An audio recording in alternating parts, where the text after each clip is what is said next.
ભરૂચ જિલ્લાના સાંસદ મનસુખ વસાવાની અખિલ ગુજરાત વિદ્યુત કામદાર સંઘના કાર્યકારી પ્રમુખ તરીકે નિમણૂક કરવામાં આવી હતી. આ પ્રસંગે તેઓનું બુકે અને પુષ્પહાર સાથે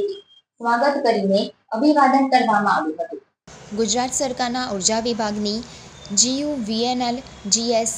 ECL, GETCO, UGVCL, PGVCL, MGVCL, DGVCLની 7 કંપનીના વર્ગ 4 થી વર્ગ 1ના આશરે 50,000 જેટલા કર્મચારીઓમાંથી ફક્ત એક જ યુનિટમાં 35,000 જેટલા વિશાળ કર્મચારીઓની સભ્ય સંખ્યા ધરાવતા અખિલ ગુજરાત વિદ્યુત કામદાર સંઘના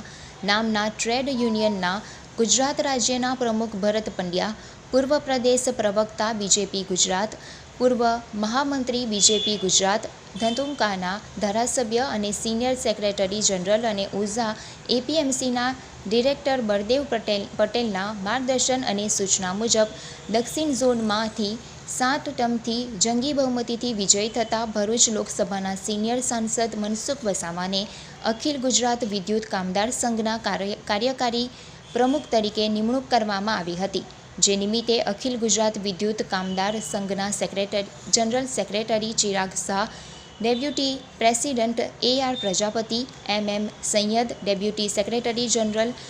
RG પટેલ અને દક્ષિણ ગુજરાતના DGVCL અને